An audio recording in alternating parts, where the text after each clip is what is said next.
Hey everyone, T. Morris here. One of our more popular 5 Minute Paranormals, as well as one of our more commented on, is our GhostTube Legit or Lame review. The video went live over 2.5 years ago, and it still receives a lot of traffic and even more feedback, both positive and negative. I've noticed a pattern in some of the criticism against GhostTube, and I thought a debunking of the most common misconceptions and assumptions about the app was in order. Before we continue, OSI wants to make it clear this 5 Minute Paranormal is based on our own findings, field tests, and experiences with GhostTube and GhostTube Seer. Your mileage may vary, and based on the comments that we receive, it has. We are in no kind of partnership with the makers of this app, but full transparency, we are crypt keepers at OSI and love what Amy and Jared do. Go on ahead and make sure to give them a sub. And while you're at it, make sure to like this video and subscribe to this channel, enabling notifications for whenever we put up new content. All those interactions, the subs, the likes, and dropping comments, they help out OSI in so many ways here. Now, on to this deep dive into GhostTube, inspired by your comments and criticisms. Myth 1. GhostTube uses your phone's microphone to listen to conversations and produce relevant responses from the word bank. This is perhaps the most common criticism we get about using GhostTube, and a reoccurring one with investigators and debunkers alike who take aim at the various paranormal apps available. It is a legitimate concern, as GhostTube does request to use your microphone and camera, but this is more for taking advantage of the app's recording features. I mean, on the whole, I love this room. This connecting suite is lovely. Yeah. That's really nice. Is it the nicest room in the house? In the tavern? We've seen quite a few of them. The two suites, 1 and 2, are very nice. Still, we want to test this criticism. So on a trip to Linville Manor, Pip disabled her microphone, turned off Wi-Fi, and held an EVP session with the app running. While we could not record the EVP session directly from GhostTube, we did record Pip with an external camera.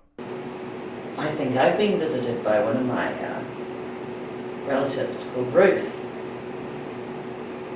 She could have been alive when you were alive, Gladys, though she lived in New Zealand. But I don't think distance matters much. She qualified. She's qualified. She actually worked in a girls' home. It wasn't an institution or anything. It was a place for young women moving to the city to live in a safe. All right. Well, no, it wasn't. It wasn't like any of the horrific things that you've heard about places like Penhurst and asylums. It was a. That's mine. Oh. Hammer, that's mine. Well, you know, I'm just telling you about my Aunt Ruth, which I think is a nice story, and you're kind of making it a little creepy. But yeah, she was the matron of this establishment that was just to give young girls moving to the city looking for a job a safe place to live. While we cannot say the same thing about other apps that claim to do the same thing as GhostTube, we can confirm that GhostTube is using your microphone for data gathering purposes, not for eavesdropping. Myth 2. Make noise.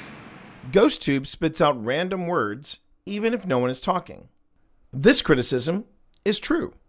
The word bank would do that by design, as it is part of a random word generator, similar to the Ovilus or the Paratech.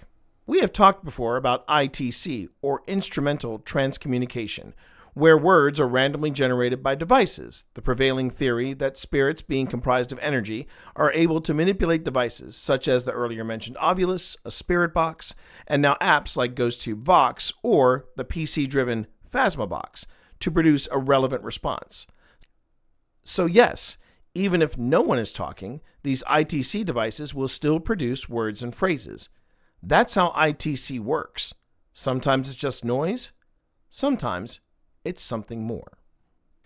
Myth 3. The words coming from GhostTube are on a cycle and just repeat themselves over and over, Same pattern, same words.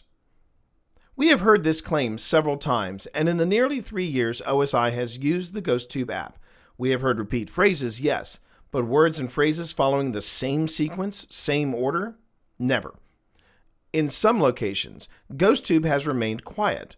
Hard to explain that. As we stated earlier, ITC devices are, by design, meant to generate random words.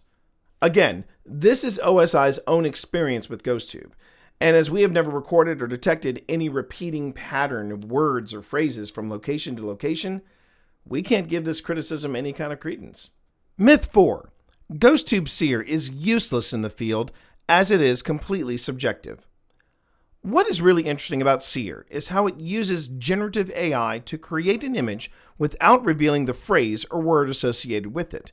It's ITC, but instead of a word or phrase, an image is produced. Sometimes you will get imagery relevant to your investigation. Honestly, Phil, it was really popping before. Oh, as a bird. Yeah.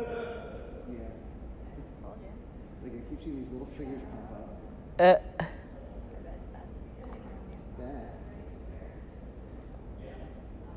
We play hide and seek here. It's one of my favorite games. Oh, yeah. Are you playing hide and seek? Other times, Seer can create some straight-up nightmare fuel. Are you okay with us being here?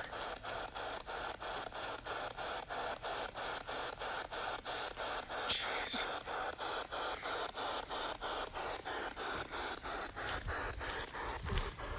Hon, I said, are you okay with us being here? Oh, jeez, don't do that. Remember this tree? But then Seer can surprise you, as it did at Linville Manor during the Satanic Panic experiment, when Seer produced this image while Liana Rupert was running an SD session. The resemblance was not only uncanny, but this was the first time Seer had ever rendered what we interpreted as someone on our team. Is Seer subjective and open to interpretation? Absolutely. Is Seer useless in the field? No, we don't think so. It adds a new aspect to your investigation and should be regarded as fresh new data for you and your team to process. Myth 5. The GhostTube app can't prove that ghosts exist. This comment is actually correct. No, GhostTube can't prove ghosts are real. Not only do I believe that, but so do Amy and Jared, its creators. When I get comments like this, I'm pretty sure people haven't watched the review, but I digress. GhostTube, as mentioned in the disclaimer seen on its initial launch, is not there to tell you whether or not a location is haunted or if ghosts exist.